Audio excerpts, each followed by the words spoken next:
Tonight, I can report to the American people and to the world that the United States has conducted an operation that killed Osama Bin Laden, the leader of Al-Qaeda, and a terrorist who's responsible for the murder of thousands of innocent men, women, and children. It was nearly 10 years ago that a bright September day was darkened by the worst attack on the American people in our history. The images of 9/11 are seared into our national memory. Hijacked planes cutting through a cloudless September sky, the Twin Towers collapsing to the ground, black smoke billowing up from the Pentagon, the wreckage of Flight 93 in Shanksville, Pennsylvania, where the actions of heroic citizens saved even more heartbreak and destruction. And yet we know that the worst images are those that were unseen to the world.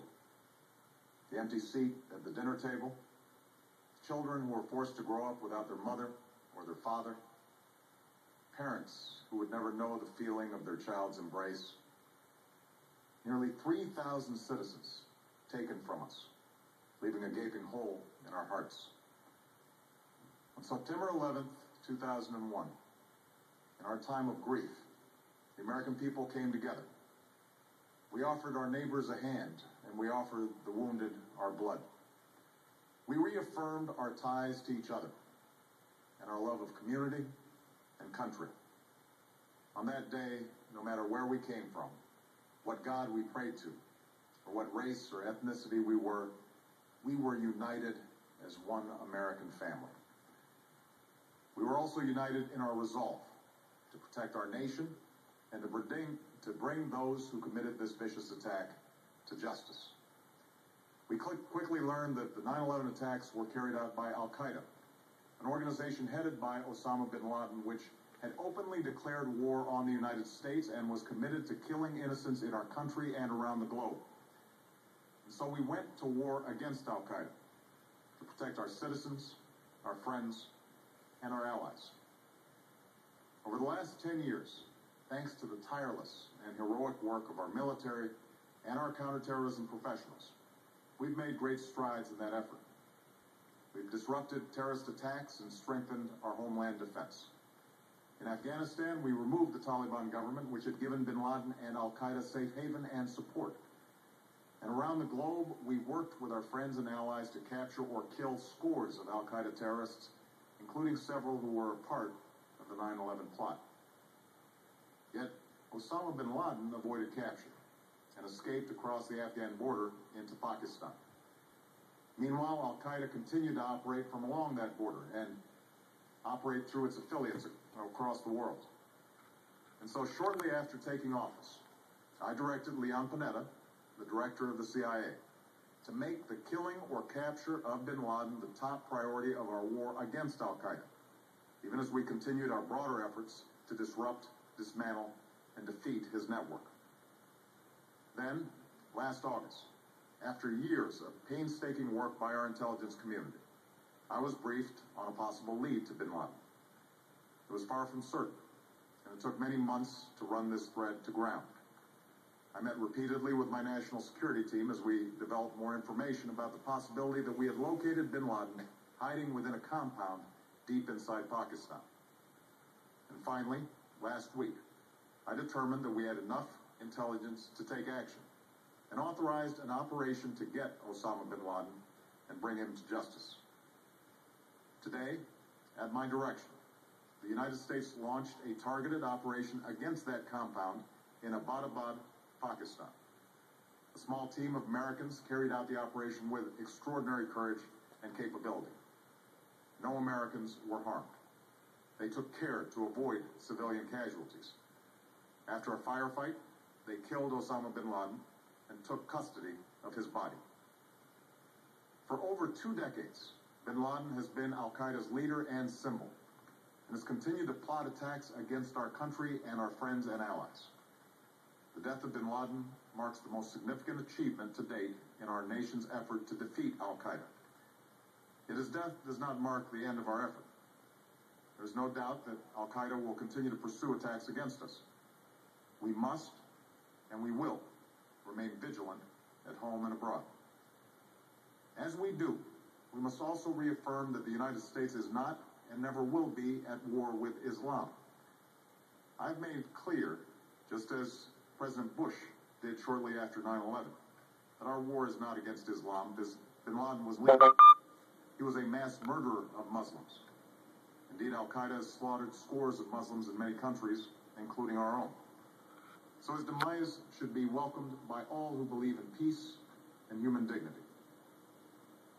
Over the years, I've repeatedly made clear that we would take action within Pakistan if we knew where bin Laden was.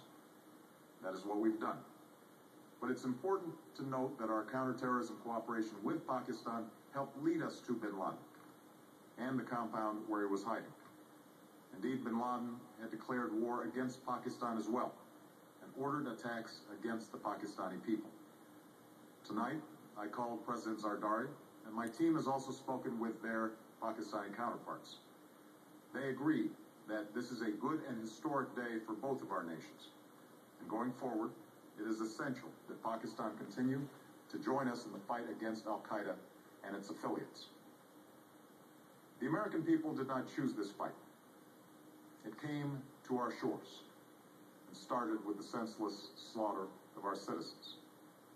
After nearly 10 years of service, struggle, and sacrifice, we know well the costs of war.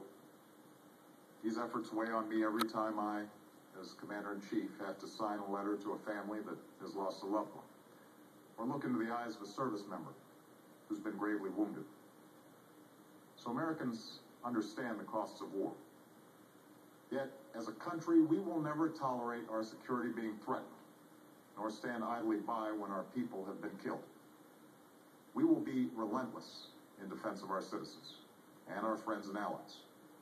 We will be true to the values that make us who we are.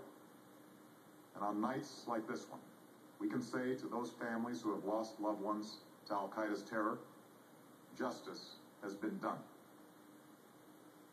Tonight, we give thanks to the countless intelligence and counterterrorism professionals who've worked tirelessly to achieve this outcome. The American people do not see their work nor know their names, but tonight they feel the satisfaction of their work and the result of their pursuit of justice.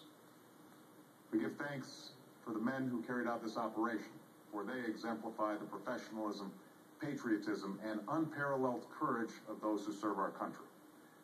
And they are part of a generation that has borne the heaviest share of the burden since that September day.